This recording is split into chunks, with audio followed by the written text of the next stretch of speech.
भोकरदन तालुक्यातील करंजगाव ग्रामपंचायतीमध्ये गैरकारभाराच्या चौकशीच्या मागणीसाठी आनंद पंडितराव कानडे या तरुणाने भोकरदन पंचायत समितीच्या आवारातील पिंपळाच्या झाडावर चढून गळ्यात फास घालून आपल्या अंदाजाने आंदोलन केल्याने एकच खळबळ उडाली. सोमवारी सकाळी आनंद कानडे या तरुणाने पंचायत समिती कार्यालय परिसरातील पिंपळाच्या झाडावर चढून गळ्यात फास अडकवून आंदोलन सुरू केले. करंजगाव येथील सरपंच आणि ग्रामसेवक यांनी ग्रामपंचायत निधी एका सेवाभावी संस्थेच्या नावावर टाकून काढून घेतली असून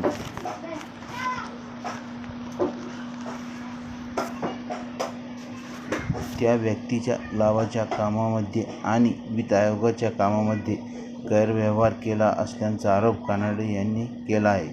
या गैरव्यवहाराची चौकशी करावी यासाठी कानडे यांनी यापूर्वी अनेक वेळा निवेदन देऊन आंदोलन केली होती. मात्र अद्याप प्रशासनाने यावर कोणतीही कारवाई केली नाही. उलट काही अधिकारीच त्यांना पाठीशी घालत असल्याचा कानडे यांनी केला. गट विकास अधिकारी हे देखील कोणतीच कारवाई करत नाही असे कानडे यांनी झाडावर चढून आंदोलन सुरू केले. जोपर्यंत कारवाईचं ठोस आश्वासन मिळत नाही तोपर्यंत आंदोलन सुरूच राहील. गरज पडल्यास जीवन संपवू असे म्हणत कानडे यांनी गळ्यात फास लटकावून आंदोलन सुरू केले होते.